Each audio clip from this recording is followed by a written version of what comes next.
Is it audible to all of you? Yes, yes, you're audible, Pratik, and Yeah, we are looking. and are you able to see the screen?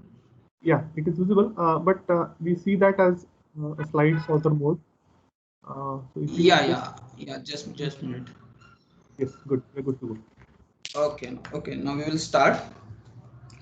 Okay, so firstly, let me introduce about the today's session. So what we are going to see in today's session. So it will be basically about the robotics design and challenges. So in this session, basically we are going to see what are the different parameters that we need to consider, different factors that we need to consider while starting with designing of any robot, and what are the different challenges that we face generally while development of this robot. Okay, so basically today's agenda will be in this way. So firstly we are going to see some basics about robotic manipulator, what it is actually, what robotic manipulator is, its basic introduction. After that we are going to see some design basics for manipulator. After that, I will just take you through SVR ARM case study. So I will try to explain you what are the different challenges that we faced during this SVR ARM design, product development, and various factors. Okay, and after that, we'll see some applications of this robotic manipulator. After that, we are going to see a robotic end effector, what it is actually. We'll see some basic introductory part about this robotic end effector. After that, some design basics that we need to consider while designing this robotic end effector. After that, we will see one case study of SVR Grabo, which is our patented technology. So I will explain you in brief about this SVR Grabo and its challenges or various parameters that we checked while designing this SVR Grabo. After that, we will see applications of this robotic interfactor in industry, and after that we're going to see one case study of flexible robotic system. This is nothing but the patient assistant robot that we have developed with the in collaboration with BARC. We'll see in that various challenges of this unique robot and its part with. So before going to design in depth, I will just firstly introduce you with the little concept. Some of you might be knowing all these things, but you need to understand this before going to going in brief for design. Okay, so what is a robotic manipulator is? So it is nothing but the robotic arm. As all of you know, if you see the human body, this robotic arm are very much similar to this human body only. So they are made to replace this human daily functions with this robots. Okay, so this is made up of finite number of individual rigid segments. We'll see in depth what it is actually. Okay, and each rigid segment is known as links. So basically, if you see in this picture, these are the links of this robot. Okay, and these links are connected by different joints. So if you see this J1, J2, J3, these are nothing but the joints of this robot, and which are operated by using different types of motors and gearboxes. Okay. So before going to the nomenclature of this manipulator, robotic manipulator, let me just tell you which type of joints are there. There are some basic things that you must know before going to detail. So first is, what is linear joint? So linear joint, as the name says, it is nothing but the joints which slides with each other in linear way. So this is nothing but the linear joint, and these joints basically divided into two parts. So this prismatic joint is nothing but, if you see in this first picture, this is the prismatic. So in this joint, both the moving parts are of same shape only, and they one part slides in another part. So this is called as the prismatic joint. So after that, second in this second. So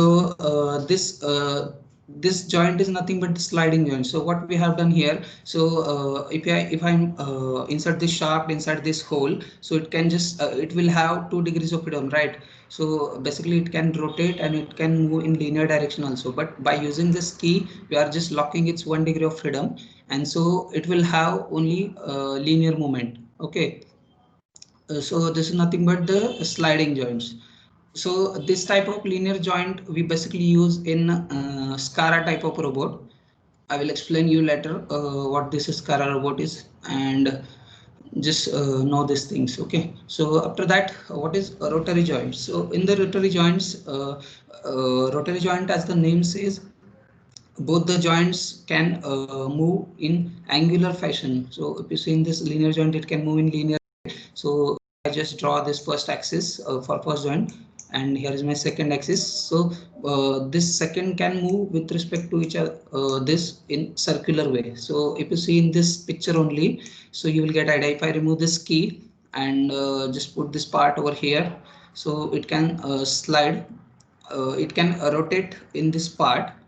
Just forget about sliding right now. So this will be nothing but the revolute joint. So now basically there are 2 types of joints in this rotary joint. First is OPC भरा, तुम्हाला जे आहे ती फी 50% बसते, फक्त 8 लाखाच्या आतला उत्पन्न झाला पाहिजे, ही पहिली.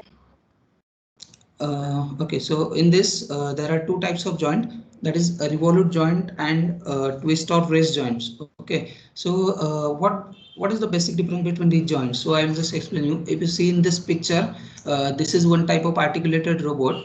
So how these joints can be differentiated? So if you see in this joint, here is one motor. So I will just explain you by using some sketch. So suppose that this is my motor and having shaft over here, and this shaft can rotate in this way. Okay, and link perpendicular of motor is, and my link is in this direction, so both are in perpendicular.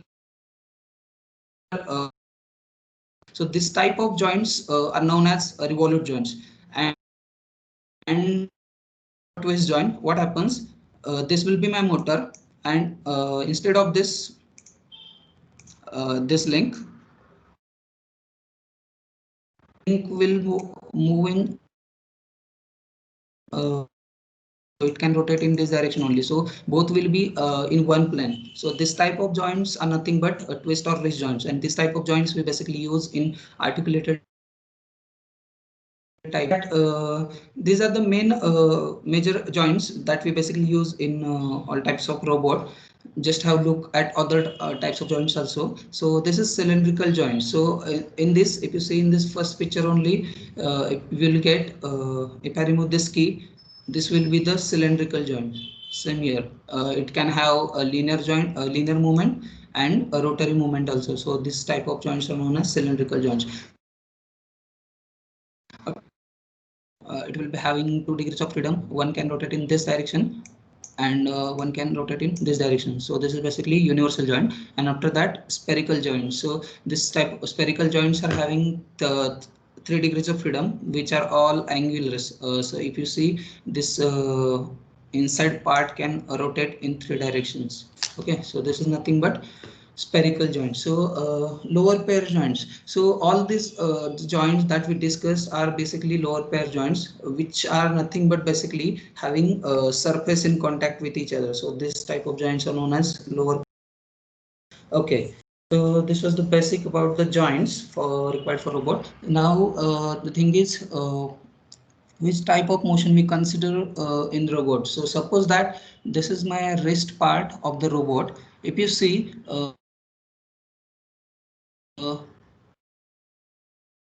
about which this movement can be done this direction. So this is nothing but the yaw moment. After that, if you see about this axis, this is my y axis, and about this my direction. Movement is nothing but the pitch. and after that X direction. So this is my basically about this when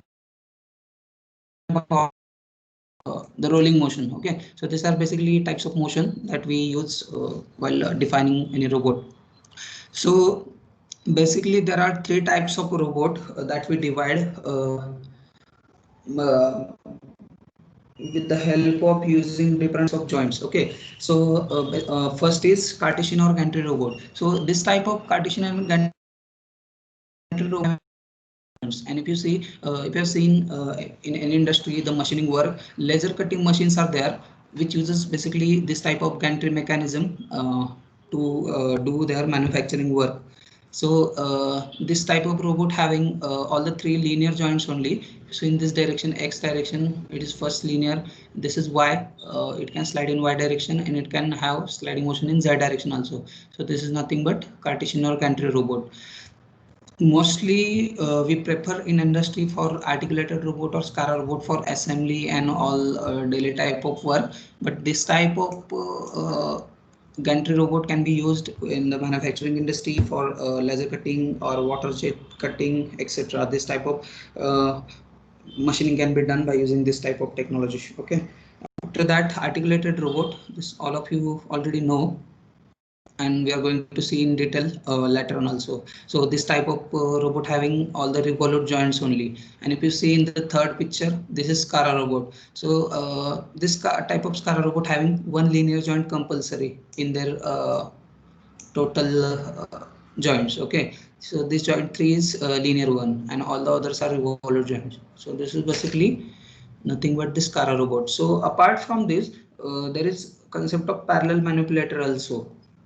So it is basically divided into two types, that is Stewart platform and delta manipulator. So I will just tell you one example. If you see in this first picture, this is Amiaba radio telescope. So this type of platforms are nothing but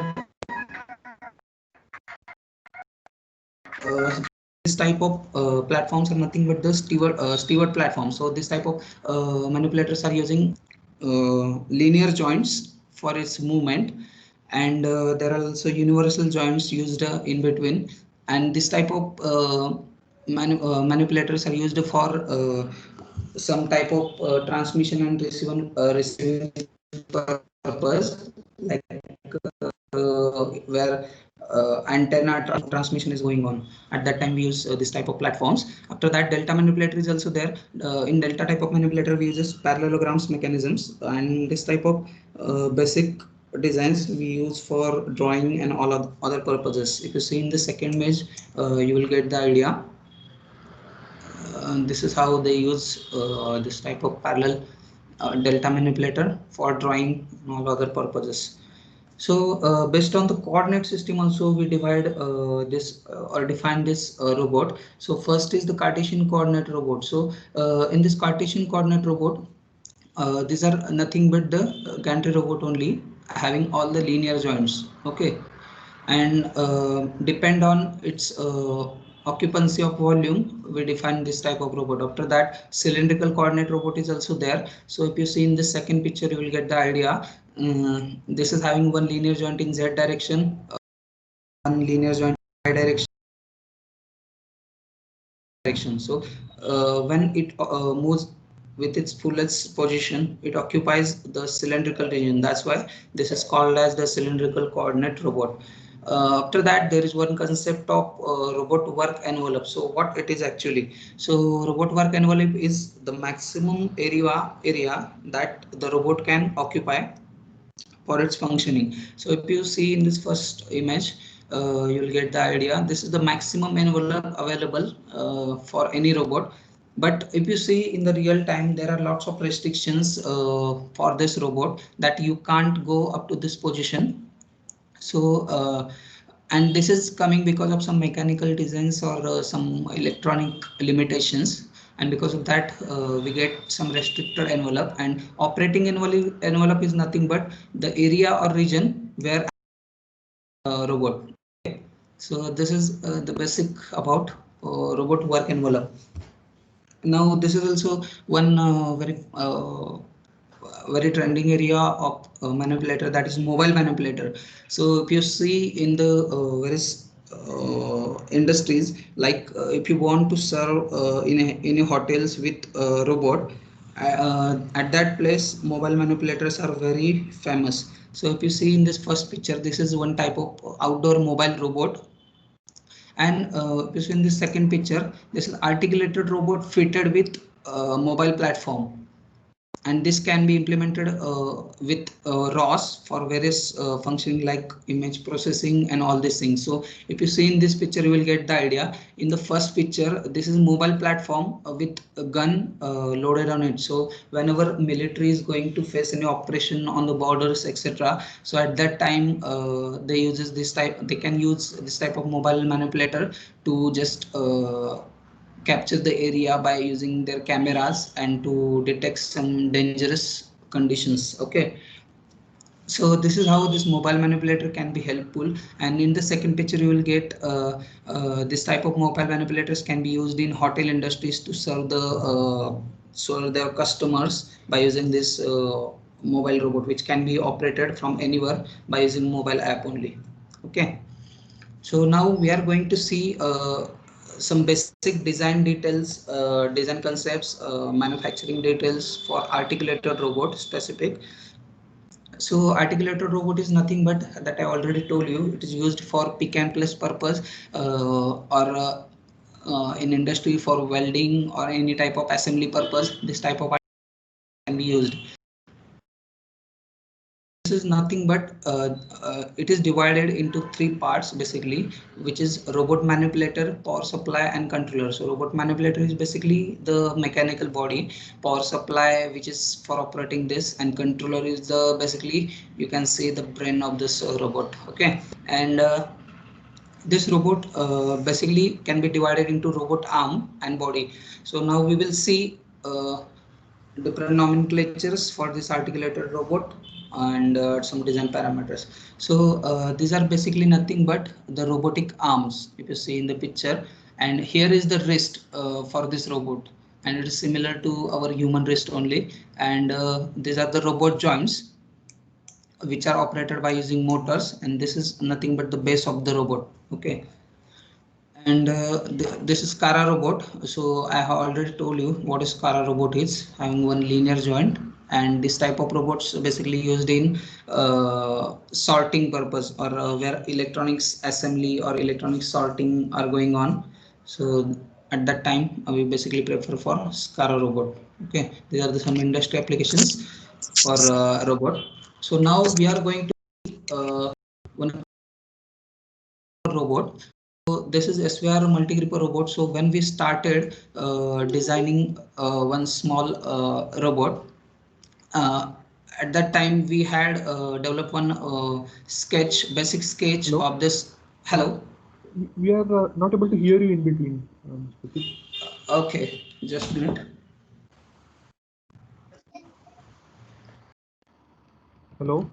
Is it audible, sir? Yes. Is it audible? Yeah, sometimes your voice is breaking. In between, Okay, I we are think not able to hear network you. issue is coming. Okay, okay. Okay, okay.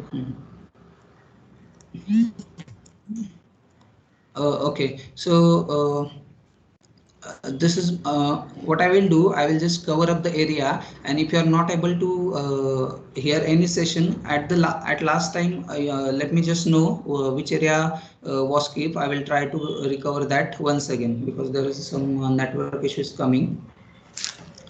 Multi-gripper robot, now we will see. So this is the basic layout that we had of this multi-gripper robot, having some specifications like it can have first length, that is which is x having 250 mm reach. After that y length, that is having 80 mm reach, and after that z, which is having 120 mm reach. Okay, so these are the basic first prototype where that we developed, and this we made ABS material only by using servo motors. Okay, and this was the first prototype of gripper, curvilinear gripper, that we have developed. And right now we have one SVR Grabo product.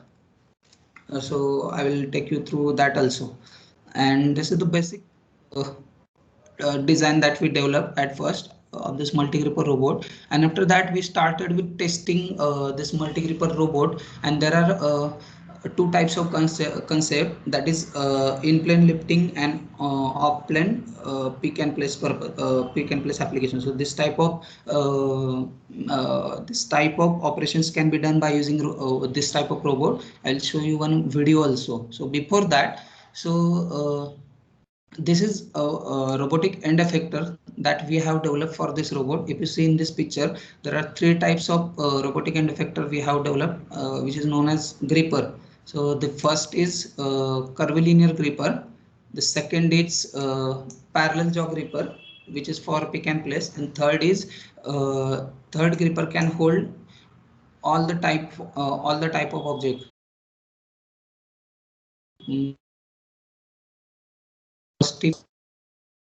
Second is for parallel type of object, and third is for all the types of objects. So now I will show you one video.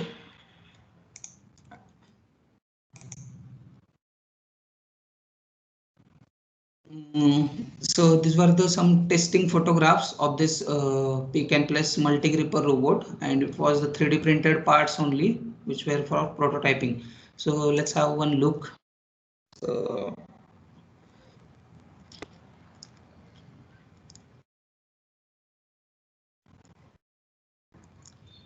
So this is just in-plane grasping of the object. Now it's just lifting and it's just picking at other. So this is basically wrist of this robot, and this is the gripper, curvilinear gripper for holding.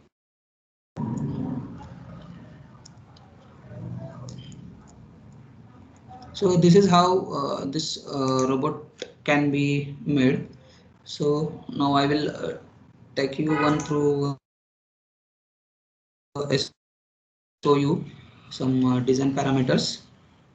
So this is the final version of multi-gripper robot that we developed later. So all this robot is having SS and aluminum parts. All these are made in laser cutting and wire cutting, and by using servo motors we are controlling this robot. And we have some of the specifications for this robot is it's having payload of 200 grams. It's having maximum reach up to 400 mm, and total weight of this robot is 5 kg, and total degrees of freedom 4.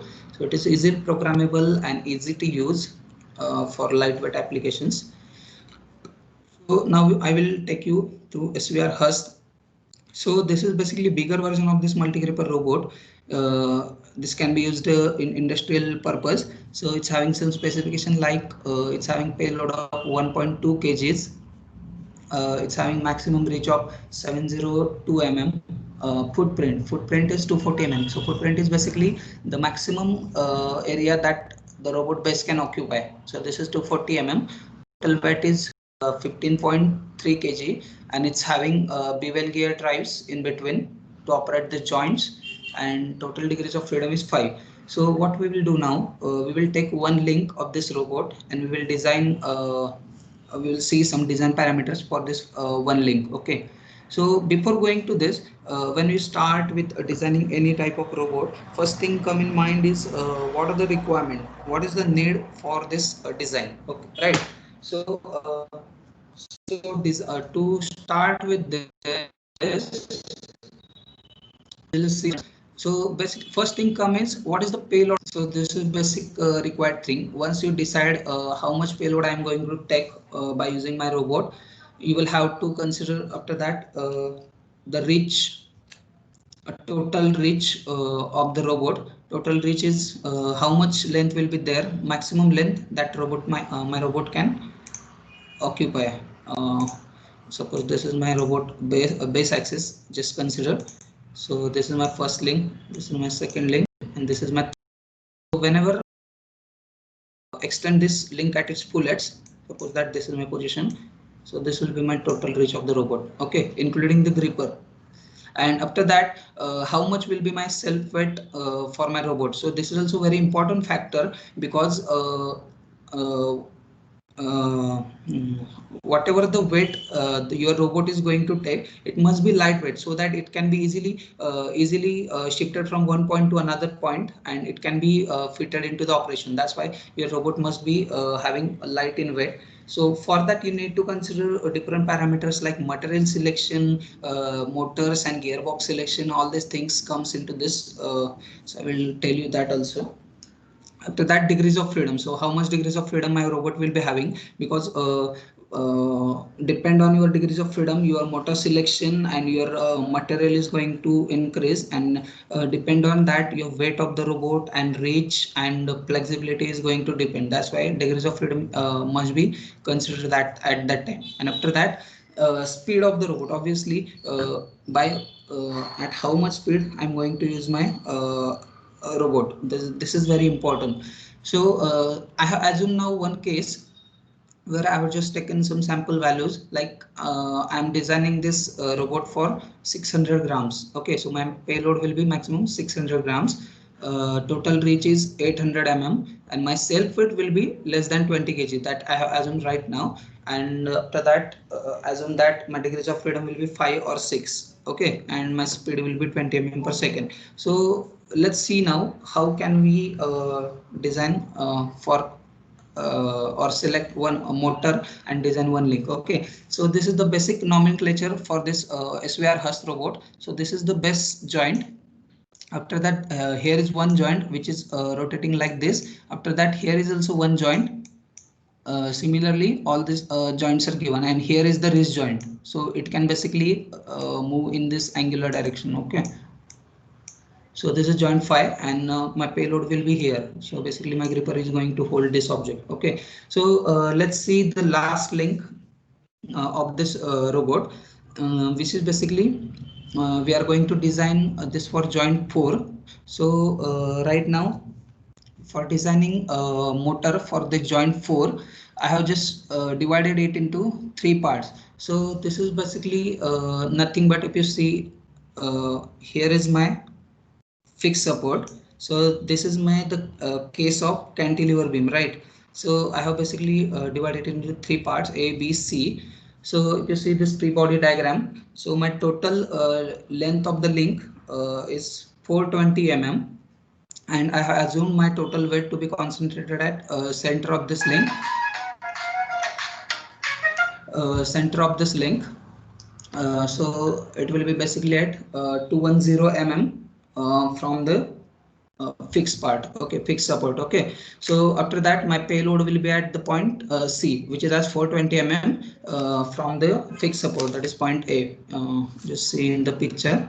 So this is my concentrated weight, and this here will be my payload. Okay, so now to calculate the torque for this links, I will tell you how can we calculate this torque for this link. So if I want to calculate the torque, so firstly what we will do, we will calculate the torque for this point B. So suppose that I consider my self weight of the link is 1.5 kg. Okay, so I converted this 1.5 into Newton, so 1.5 into 9.81, and my total distance is 210 mm, right? So I'm getting the total torque required for this joint 4 will be 3.09 Newton meter, right?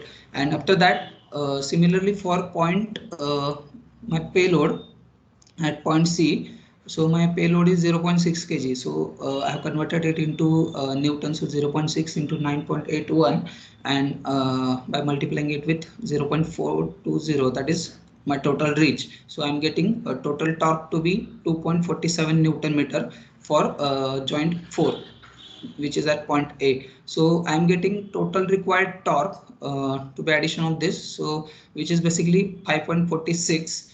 So there we have considered one factor of safety, which is 1.5.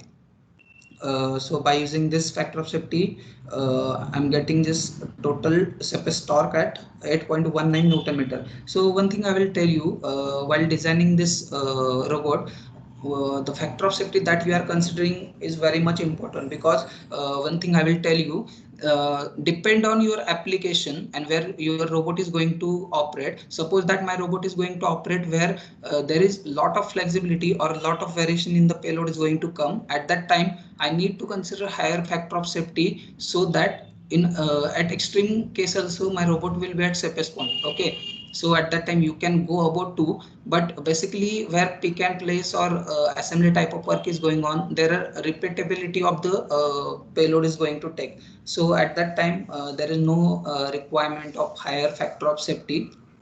So basically at that time you can go with 1.5 or 1.23 also. Okay, it's depend on the variable variation in your payload going to come. Okay, depend on that you need to consider this factor of safety, because if you go for higher values, obviously your all the torque calculations are going on high, and all motors and gearbox will be go on higher side, and overall it's going to affect on your weight of the robot. That's why you need to be very precise while selecting this factor of safety. It will be dependent on your application or variation of load. Okay, and apart from this, when I will start to operate my robot, suppose that this is my base robot motor axis, and this is my first link, this is my second link, and this is my third link. So whenever I will start to operate my robot, the end effector position, which will be here, it will operate with some linear speed, which we have assumed to be 20 mm per second, right? So depend on this, but whenever we start our robot from zero velocity, and it's going to achieve some particular speed, so at that time you need to consider the torque required to accelerate this minimum value. Okay, so at that time this T equivalent to comes into picture, and this torque required for acceleration can be calculated by using this formula m into a into L. Okay, so this is also, there is also similarity. One will be for torque coming because of self weight of the link, and another will be the torque coming because of the payload of the link. Okay, and firstly self weight I have assumed to be 1.5. Here my acceleration value I have assumed to be 0.02. Okay, and 0.21 is my total length. And similarly for payload, the similar value will be there. Only the thing is you need to consider your acceleration value for your robot. Okay, so this is how this equivalent torque value can be calculated. And so my final torque will be T equivalent 1 plus T equivalent 2. So this will be addition of basically 2. So 8.19 into 0.1134. So basically I'm getting total torque of 8.3034. So this will be my torque requirement for my joint 4. Okay, so now I have got now I have to consider different factors for this. Okay. So payload we already discussed about the payload. After that, self things. This is a major factor, because whatever the lightweight material you are using, your robot link will be that much of lightweight, and overall it is going to give you very unique results in terms of lightweightness of the robot, because all these things are going to affect on your motor selection. After that, weight of the motors, obviously these 2 points are linked with each other, because depend on your the weight links weight and other accessories weight, your motor selection will be there, and lower the torque, lower will be the weight of the motor. So this is how it is going to affect.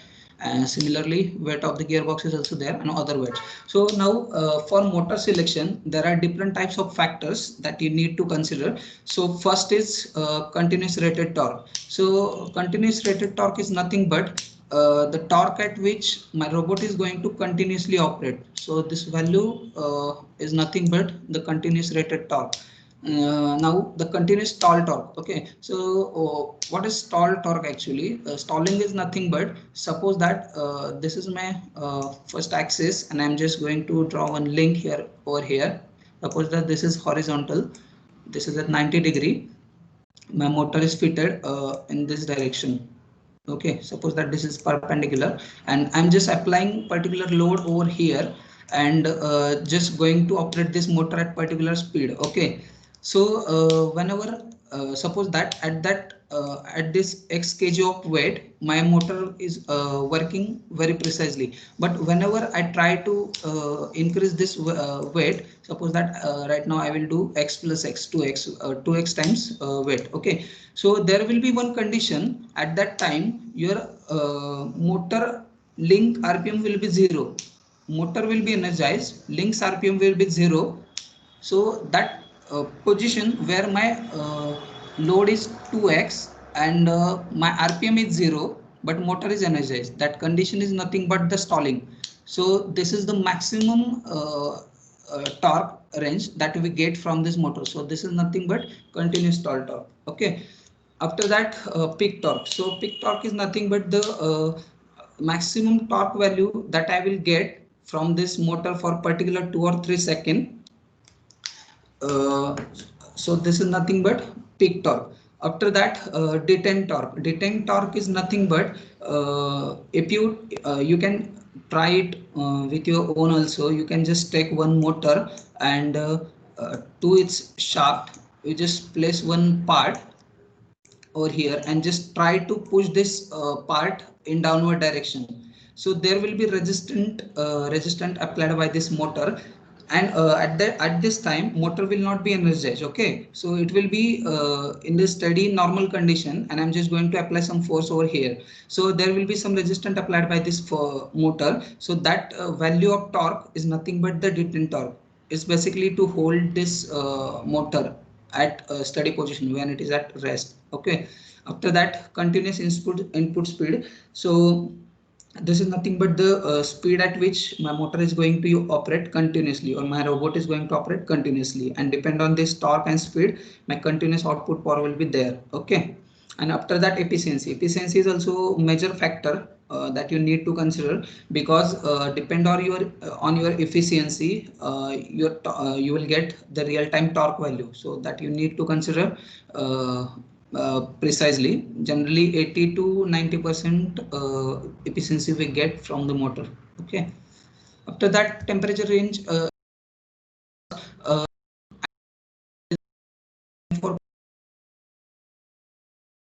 it's more important, because suppose your robot is going to operate in one foundry operations. So at that time, your normal motors will not be able to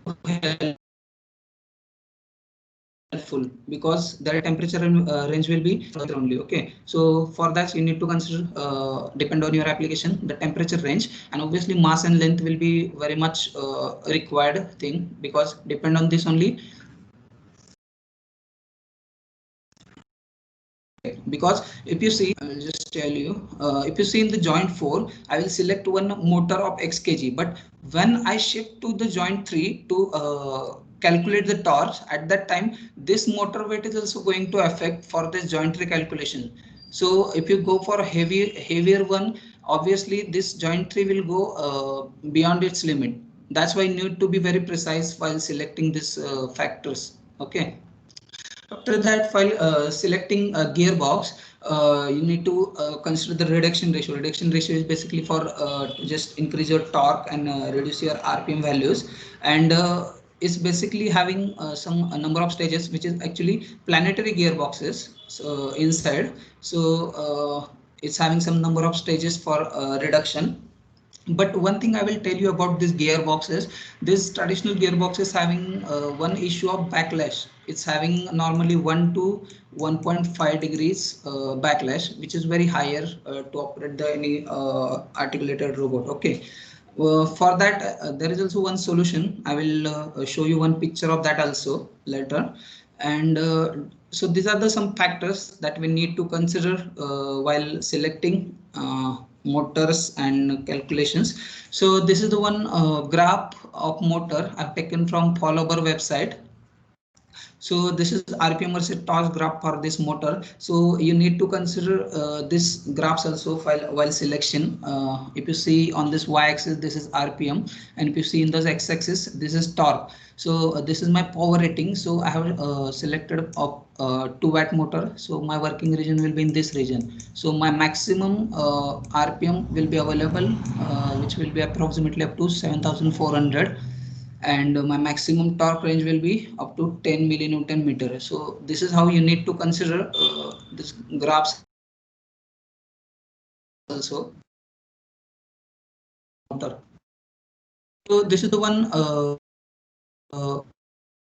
we have developed. This is the articulated robot which we are developing for. So there are basically for Institute of Plasma Research, they what they require, they have bigger type of nuclear vessels where humans can't enter. So this is one type of articulated robot. So they require when I want to pick some objects inside the vessels, or a drop, or some vessels are damaged. So at that time, for replacement of this type of or maintenance of this type of nuclear vessel, this articulated robots can be used. So these are the some specifications of this articulated robots. We have and in this robot we are using strain wave gear drive. Gear drives actually for replacement of planetary gearboxes, which having strain wave gear drives having almost zero backlash. Okay, and so this robot is having 1.1 meter reach and speed of 20 mm per second. This can be easily integrated with ROS.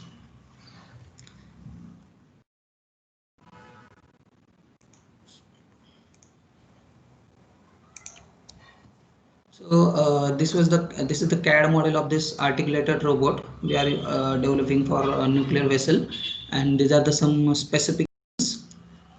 Like we are using BLDC servo motors for this articulated robots, having brake inside to control. To that absolute multi-ton encoder we are using for its real-time controlling or feedback, and we are using speed reducers, that is what strain wave gear drives, which is having zero backlash. So this is the one picture of SBB harmonic gear. So if you see, this is the one specific joint having harmonic drive inside. This first part is nothing but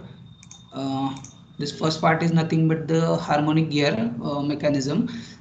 Here is the motor, and here is the brake and encoder inside. Okay, so this is how this harmonic drive is very trending area right now. Only one major issue for this technology is the cost of this, because there is very limited vendors available in India for this technology. Okay. So apart from this, there's a dual arm manipulator concept is also there. This is also one concept we have developed for one of our client. So this is basically nothing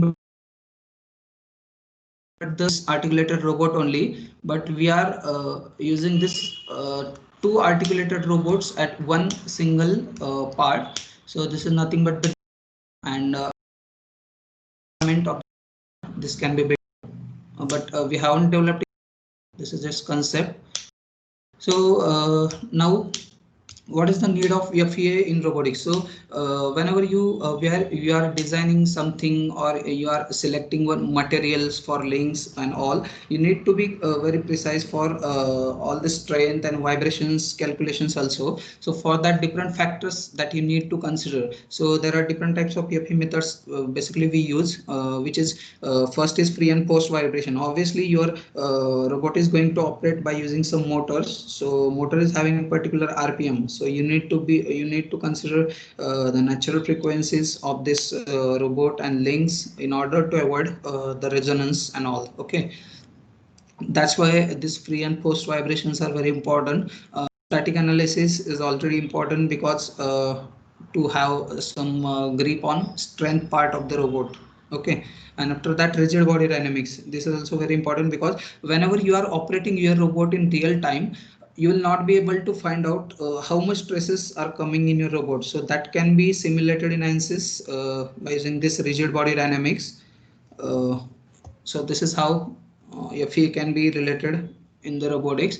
Now the main important part, that is the machining processes. That is whenever you design any robot and you start to think about its development, you need to consider various technologies available in the market. So there are some basic advanced machining processes that we generally use. First is the laser beam machining. Okay, so it is basically nothing but the laser cutting that I already explained you at the time of gantry robot. So if you see in this picture, this is laser cutting, and it's having accuracy up to 15 or 20 micron. So after that, wire tedium is also there. So by using fine strings or metal wires and passing some currents, they uses it for cutting. Okay, and it's having higher accuracy up to 5 to 10 microns. After that, water jet machining is also there. If you see in this first picture, this is water jet machining.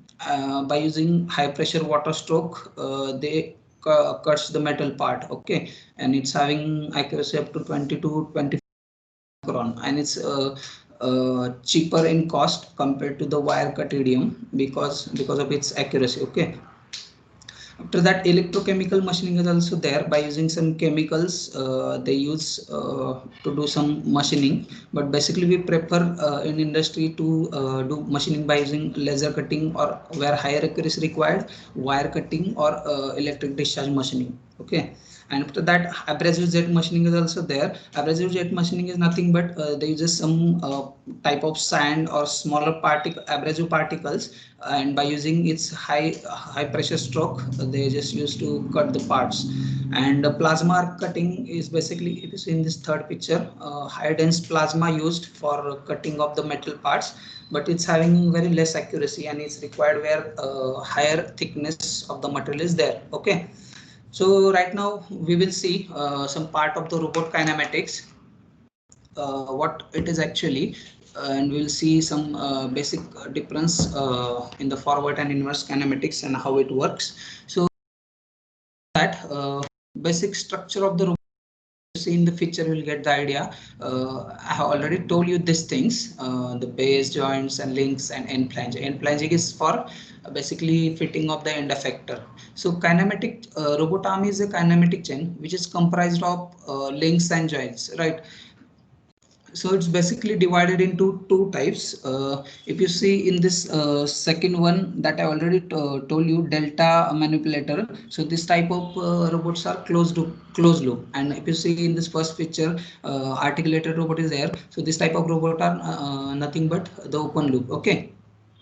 So basically this kinematics is divided into two categories, that is position kinematics and velocity kinematics.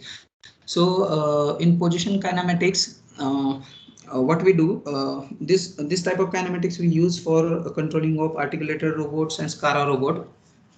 So to control the position of the robotic end effector, we use this position kinematics, and velocity kinematics can be used in the machining, manufacturing machines, where velocity needs to be controlled. So basically now we are going to see the position kinematic part. So this is basically divided into two categories, that is forward kinematics and inverse kinematics. Okay, so in forward kinematics, what we do, we need to find out the end effector position, and what I will do, I will just control my each joint position in order to get my end effector position. And in inverse kinematics, we do reverse of it. Okay, so at that time my final position and effector position will be known to me, and accordingly that all the robot joints will be adjusted accordingly. So my program will be in that way only. Okay, suppose that this is my robot base joint, this is my first link, this is my second link and third link. Okay, and here is my end effector position. So in this forward kinematic, what we do, we adjust this angles in order to reach at this position. Okay, so user where he is giving the inputs, he need to control these positions to get this type of results, and it's a little bit lengthy process compared to the inverse kinematics. And in inverse kinematics, what we do, suppose this is my second and third link. Okay, so this is my end effector position. So what user do, user know the end effector position, so he will just give input as a end effector position, final end effector position, and accordingly that robot will automatically adjust its position to reach at this point. Okay, so this is basically nothing but inverse kinematic.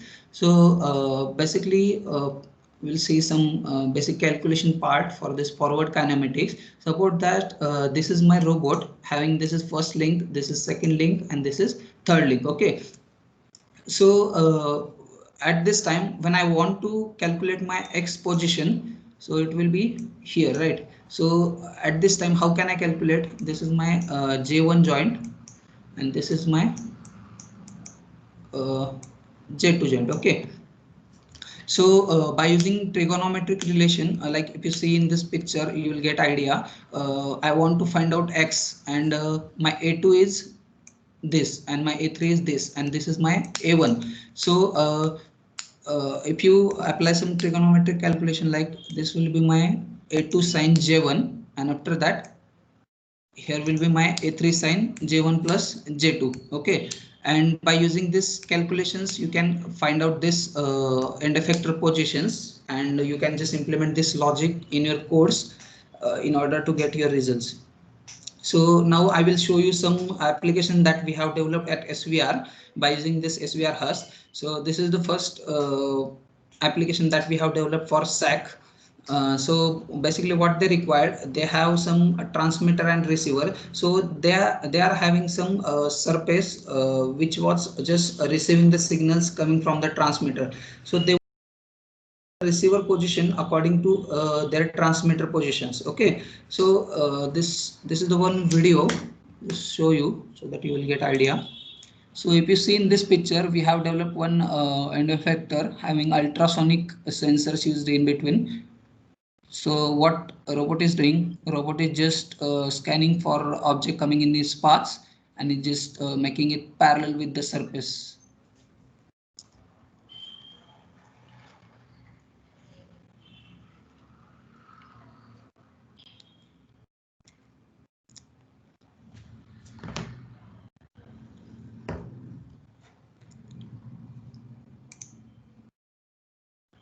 So this is how different type of applications can be done by using this articulated robots.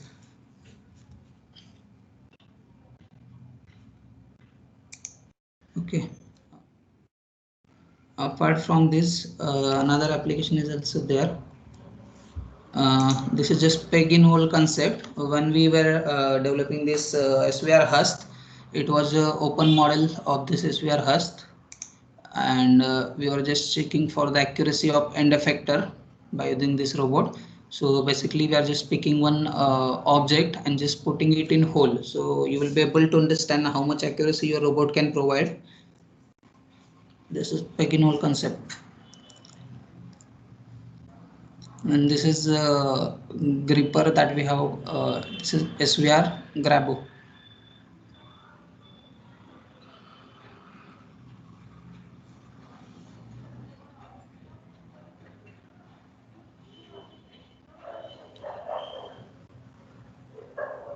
So this is how you can test your robot by using different type of functions. Okay, this was one we made for Ganpati festival. We are us doing Aarti for Ganpati.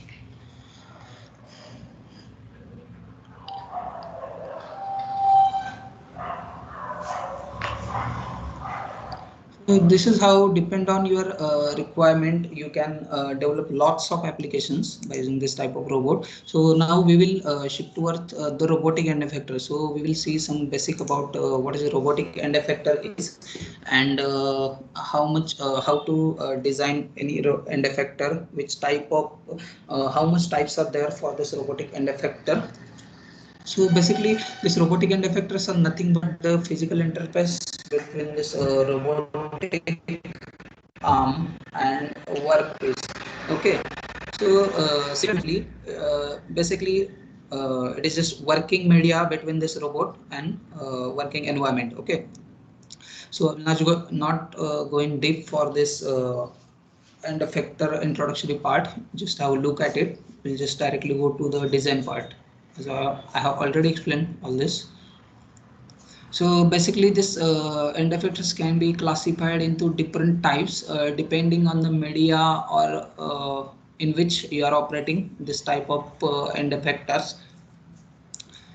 So now we will see different types of grippers can be nomenclature depend on the so if you see in the first is two-sided mechanical contact. So if you see in this picture, we'll get the idea. The object which are holding in between the jaws will have two-side contact. After that, one-sided mechanical contact, and here we can divide it by using different types, like by using gravitation. How can we control this gripper? After that, by using vacuum suction cup, we can design gripper. After that, magnets can be used as a gripper, and after that, third type is also there without mechanical contact, which basically uses Bernoulli cyclone effect for designing. We have developed our SVR Grabo by using this two-sided mechanical contact only. Okay. So depending on the different types of mechanism, also you can divide your robotic end effector. So first is linkage actuation, and I will tell you in brief about this SVR Grabo, which we have developed by using this linkage actuation only. After that, gear and rack actuation can be also done. Third is cam actuation, and fourth is screw actuation. So third is linkage actuation. So by using different types of links and pivoting it in between, you can design your gripper. Okay. So basically, if you see in these four pictures, you will get the idea. In first picture, I'm just hinging, giving hinge at its center, and it just operating its jaws. In second picture, I am just giving hinge at 2 points, and by using at this point, I'm just moving it up and down. It's just going to on and off the jaws. Okay.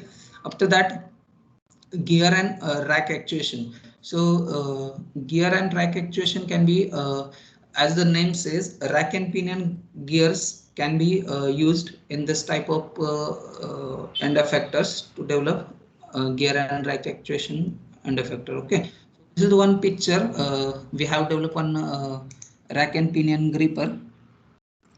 So you see in this picture, you will get the idea. So this is how rack and pinion can be developed. We are actually developing right now. It's this is just CAD model of this rack and pinion gripper. After that, cam actuation. So by using cam mechanism also, you can develop your end effector. So by using this picture tells you all about how this actuate. Similarly, by using screw type of mechanisms, also you can develop your gripper. So now we will see some specifications of the SVR Grabo, and we'll see some case study and calculation part. So some of the specifications are like we are having payload available in the range of 2 to 10 kg. 2 to 10 kg, and total mass is 3.3 kg, and we are using lightweight aluminum material for development of this type of grippers, and used spur gear for better drive. And lots of things can be done by using this gripper, like camera can be incorporated in between. Different types of sensors like force sensors, strain gauges can be implemented in order to get the feedback from this gripper. Okay. So different types of parameters that we need to consider while designing the robotic end effector. First is, what is the application of your gripper, where you are going to use it. Depend on that, you need to, and you need to select all these things. Okay. After that, payload of the gripper. So payload is nothing but that we firstly discussed about at the time of articulated robots. Same will be here. So for that payload only, you need to design your gripper. So after that, curvilinear stroke. So curvilinear stroke is nothing but if you see in the, suppose these are my curvilinear jaws, and I have hinge over here, and I'm just holding this circular part. over here in this jaws. So maximum graspable diameter which is possible by using this jaws, which is nothing but the curvilinear stroke. And similar for linear stroke, suppose these are my parallel jaws which I'm just operating. So this is the maximum distance that I can open by using my gripper. This is nothing but the linear stroke. Angular stroke is similar with curvilinear stroke only. Maximum opening angle which is possible by using gripper, which is nothing but the angular stroke. After that, gripping force.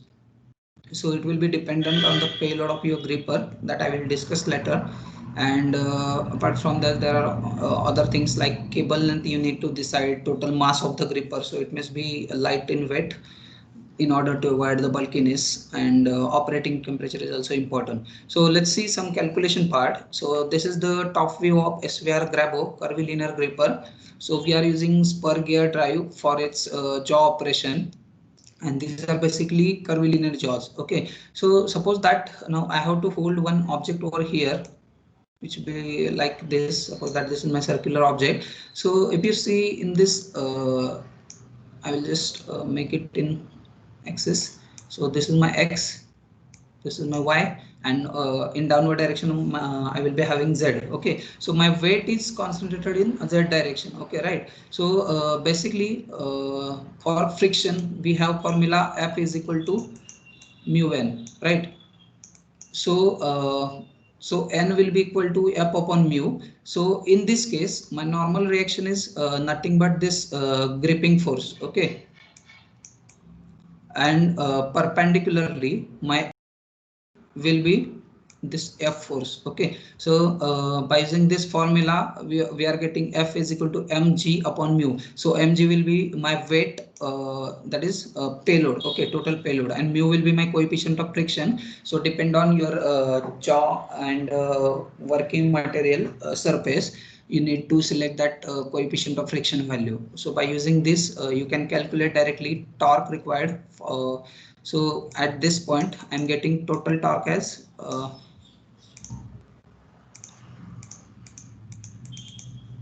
I'm getting total torque value. So this will be my Fg, and suppose that this is my R. Okay, so Fg, F is nothing but the Fg here, which is gripping force. So F into R. So this is nothing but my torque value. Okay, now we will I will show you one with taking some specific value. I have considered in my case my mu will be 0.3, my total payload will be 3 kg, and g is 10 meter per second square.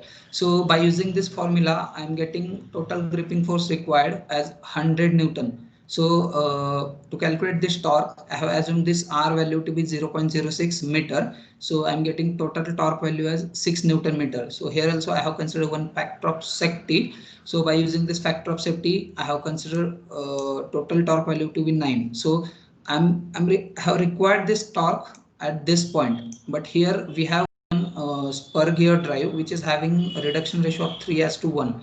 So real time whenever I need to check whatever the torque required by my motor, so 9 divided by 3, basically it will be 3 Newton meter. So 3 Newton meter torque value will be required by using so I will select my motor of 3 Newton meter only in order to achieve this payload condition. Okay, so this is how gripper calculations can be done. So there is one case study. This is SVR Grabo, which is parallel jaw gripper. So apart from this torque and other calculations, you need to consider other variations also. Like we have developed one linkage mechanism for this SVR Grabo. So if you see the top view of this SVR Grabo, you will get the idea.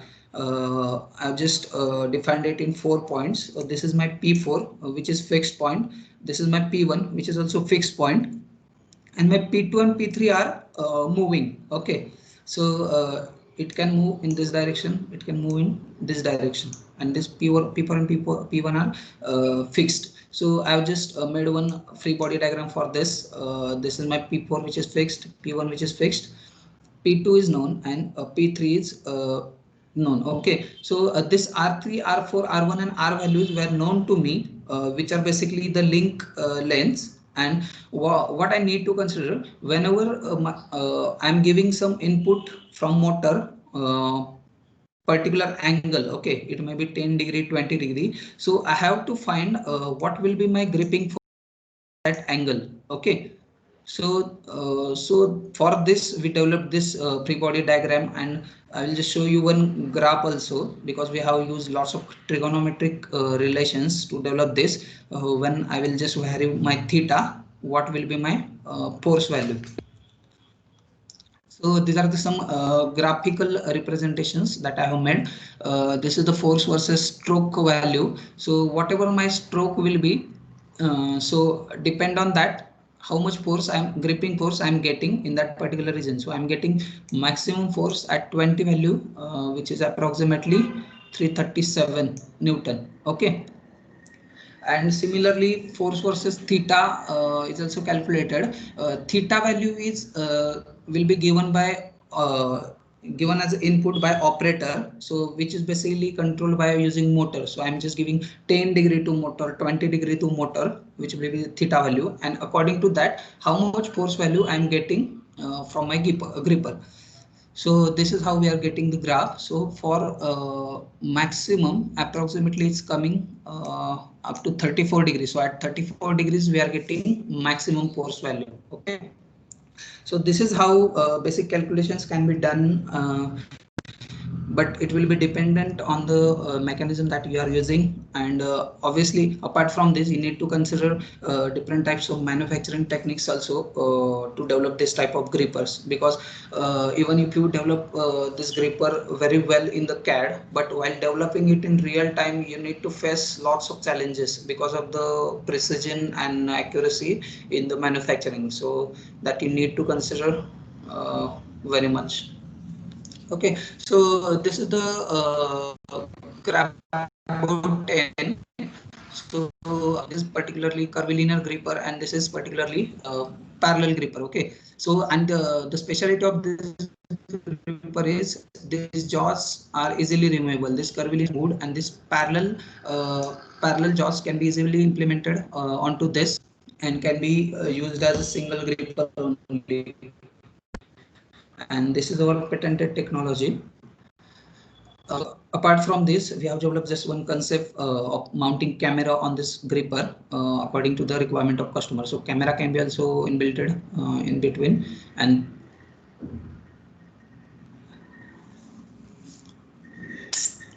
I think there.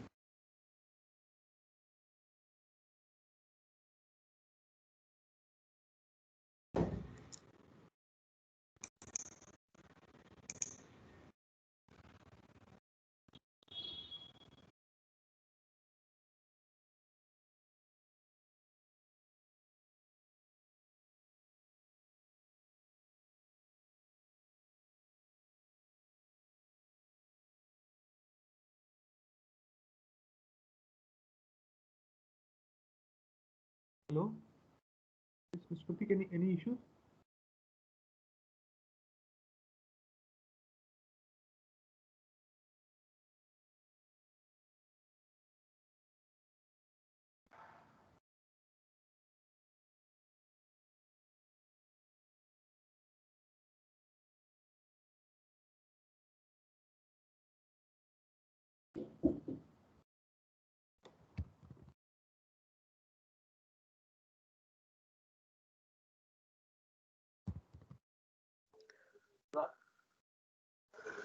Yeah,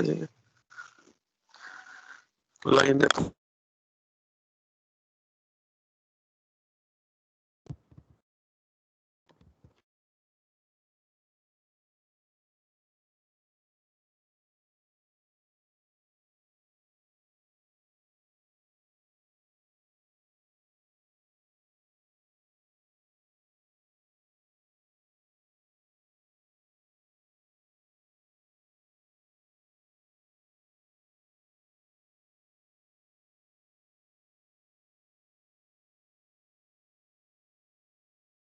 Hello, Mr. Pratik, are you there?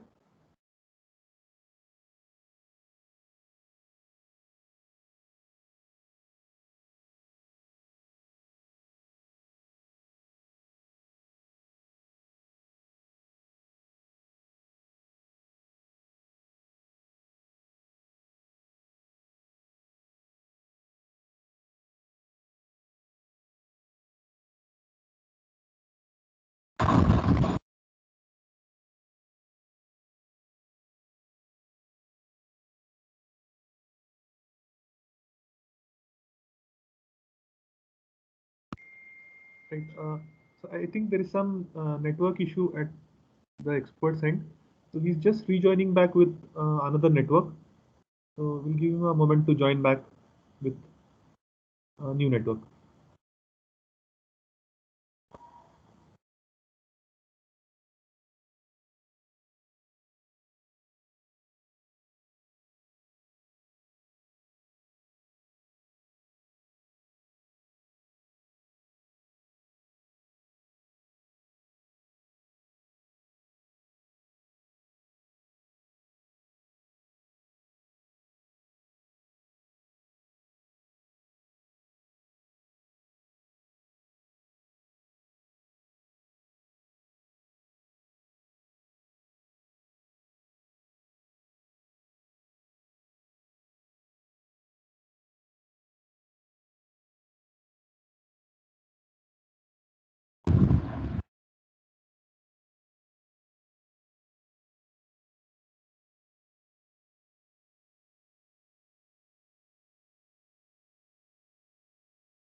Network is coming.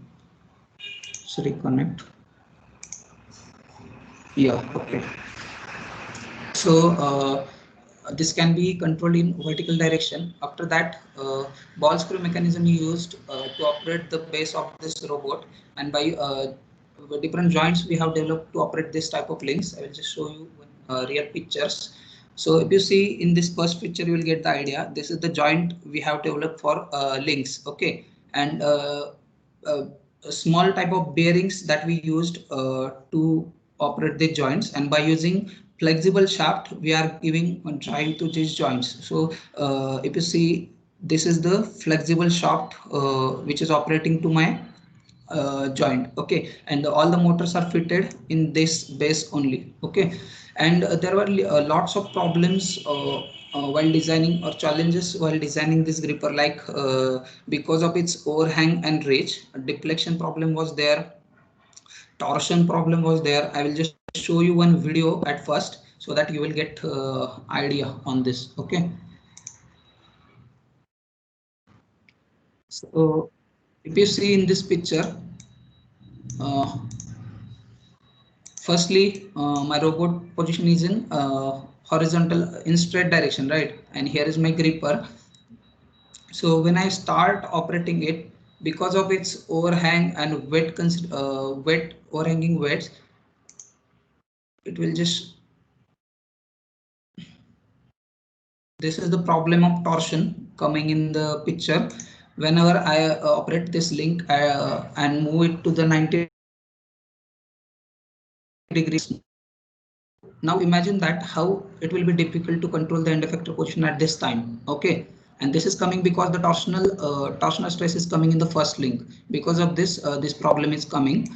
So for that we are trying with different types of material, like we are trying with steel or CFRP and checking for the results. And apart from this, real-time strain gauges can be also fitted to get some real-time data from this robot. Okay, but it's a really crucial part to control its end effector position. I will show you one development photos for this.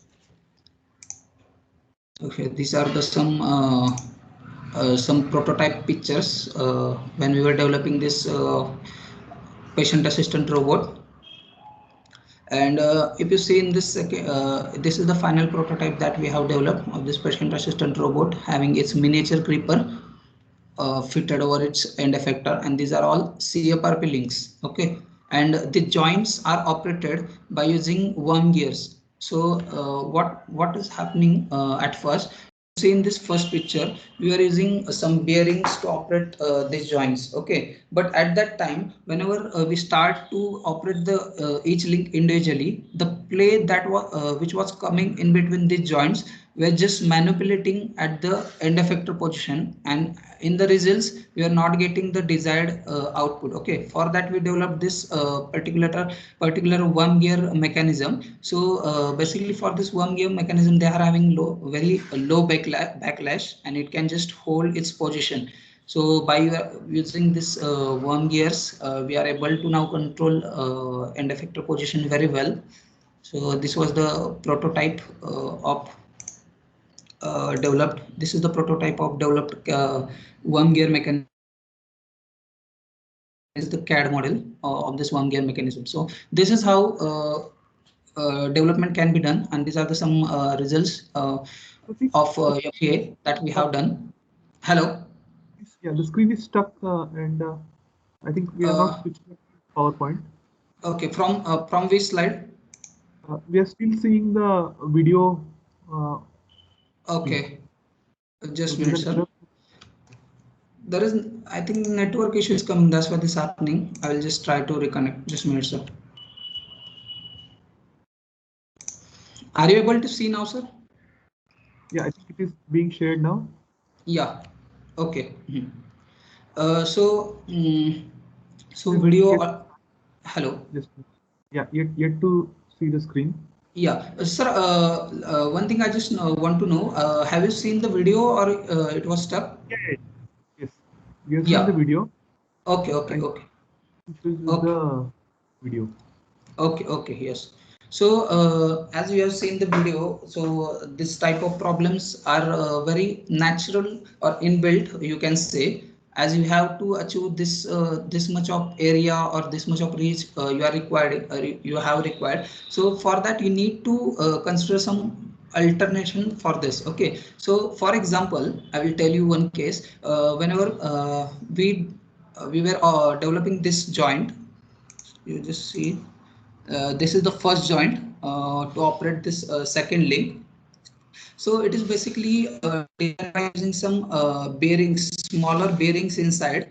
So what was happening whenever we were operating this second link or third link independently, at that time some inbuilt play was coming in these joints, and because of that we are not able to achieve sorry, position. So we are not hello. able to see the presentation actually.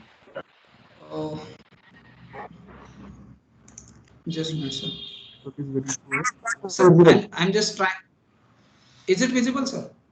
No, we are just able to hear you. Only audio is good. Okay, I'm just trying to. I'm just changing the slides. Can you just tell me? Is it changing on your screen? No, we are not able to see the slideshow at all actually. Okay, just a minute. Just.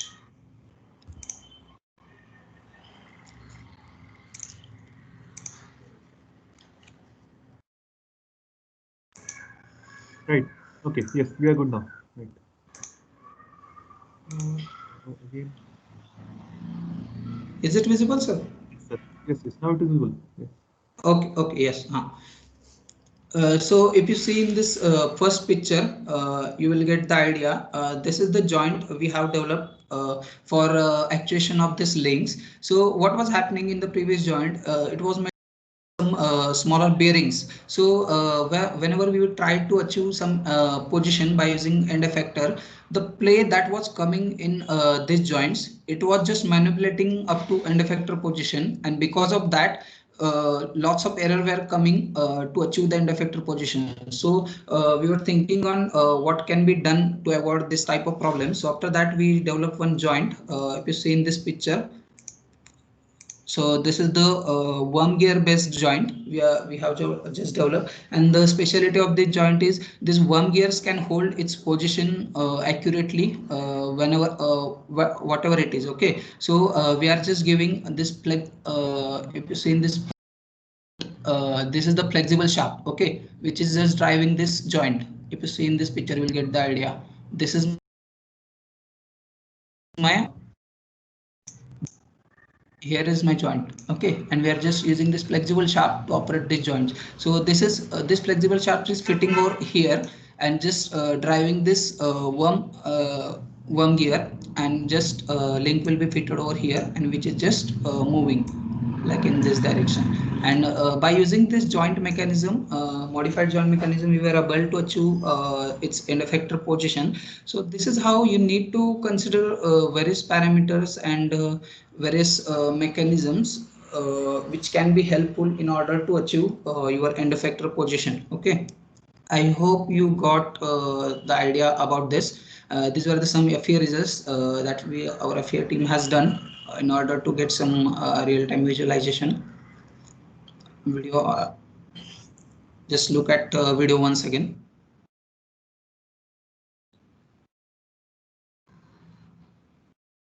Just a minute.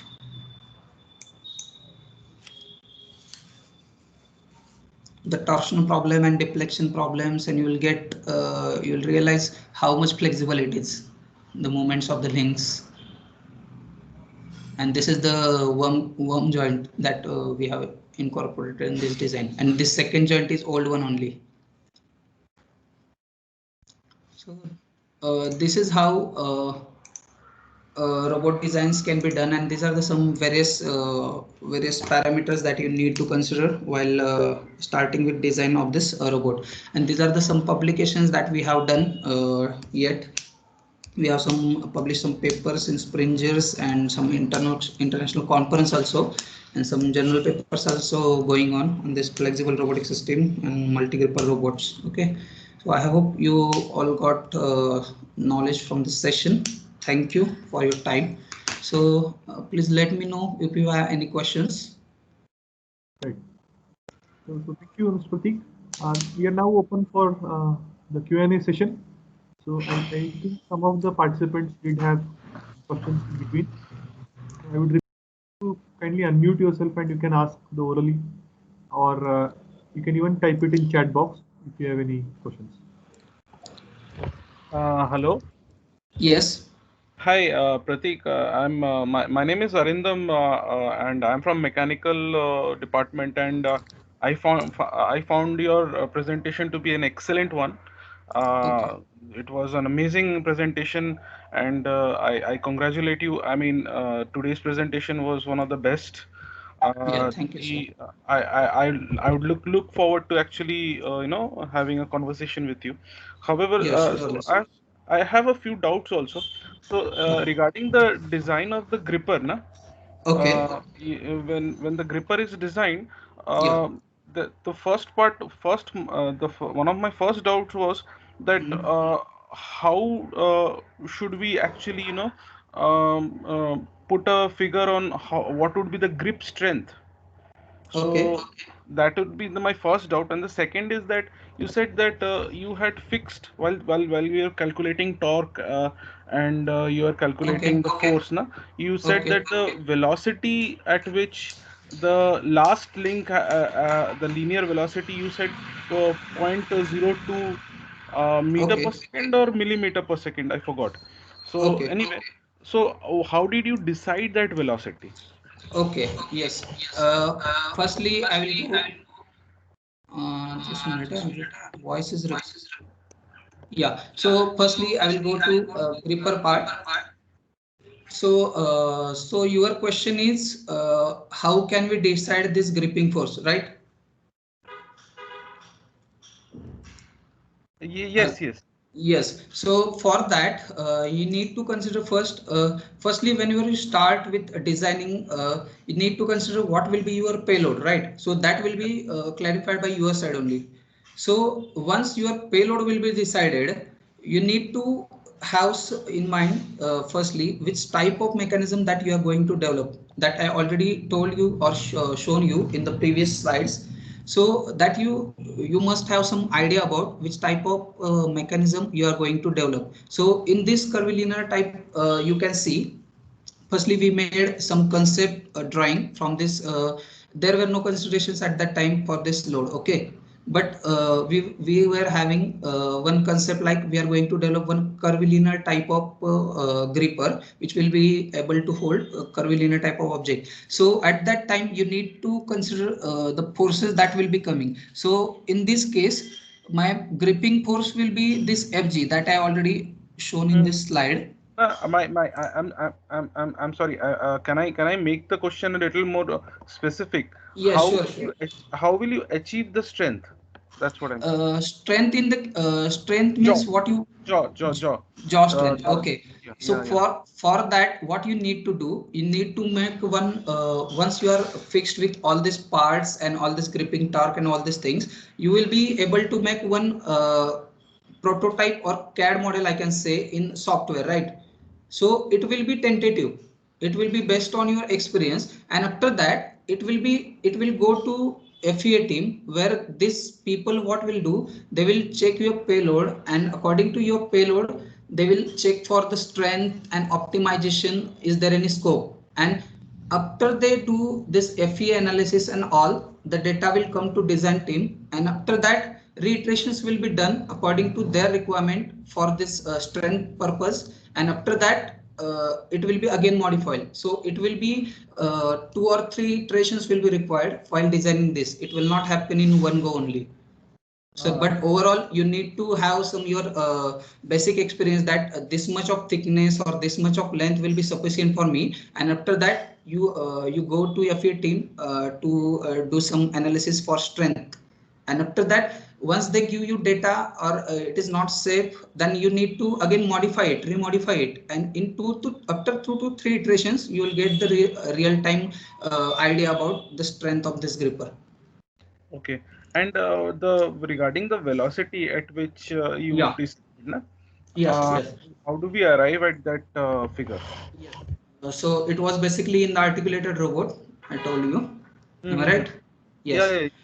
Yeah. So I will just take you to that picture. Actually, the screen is stuck, no? Yeah, just a minute. Stuck on the video. Okay. Actually, network issue is coming. That's why this is happening. I'm just reconnecting. Yeah. Okay. Good. Yeah. Are you able to see? Yeah, absolutely. Very Yes. good. Yes. So, this is now the picture of SVR Hurst. So your question is how you decide velocity, right? So for that, you need to consider what is your application first thing. Okay. So suppose that you are going to operate this robot on assembly line, where thousands of parts are coming on the conveyors, and robot have to just pick and place, but the position will be fixed. Okay. So at that time your speed will be higher side, right? Because robot have to only just pick from one place and have to just place it at another fixed place. So at that time you will having higher velocity, but there will be second condition when my robot velocity will be lower. And why this velocity will be lower? Suppose that there is one application where I am doing one soldering of PCBs. Okay, so at that time your robot must have some accuracy and precise work. Yes. So yeah, so at that time you need to have your robot must do it in slow way but in efficient way. So for that you need to visualize. For example, in this case I have assumed my velocity will be 20 mm per second. So by using your hand only you can just visualize how this real time this part will move. So basically what we do, we take this tentative velocity factor, that is 20 or 30 mm per second, which is very low. If you see, it is just moving 20 mm in 1 second. So in this way, you need to visualize, but it will be dependent on your application. Yeah, there's another part, no, that to move that in that velocity, the motor must also be calibrated, no? Yeah, that part will come into the coding, because motor part, for motor controlling, what we do, in code we define specific RPM value for that particular motor. That factor you need to calibrate for real-time operation. Okay. But for that you need to have some basic calculation, like what will be my linear speed of the end effector tip, and once I get this end effector tip linear velocity, according to that, by using formula of v is equal to r omega, I can calculate the angular speed required for joint 4, joint 5, joint 4, joint 4, joint 3, and similar. You are calculating the linear velocity with the help of angular velocity.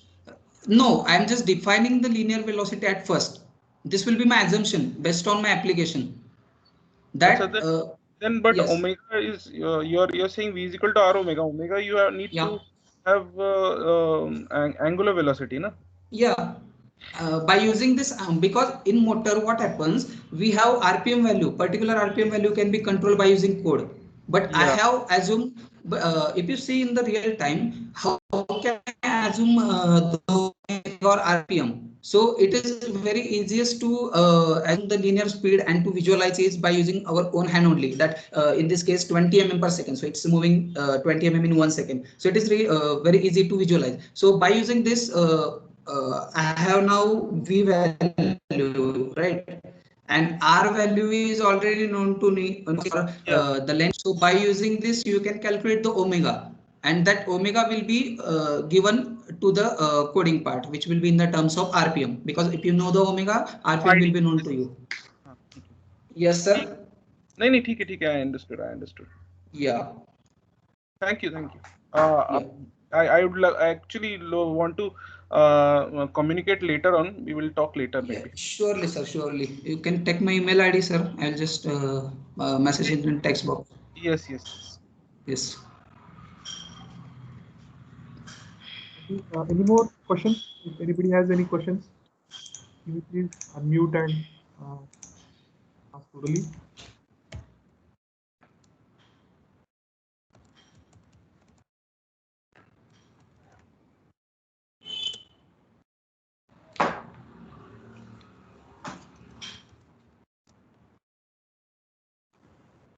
Okay, so I guess we are done with the questions. So I would like to thank Mr. Pratik for his wonderful session, and also the Q&A from on behalf of Automobile Engineering Department at RIT. So we hope to be in touch, and with this we come to an end of the first on day 3. So yeah, thank you, sir.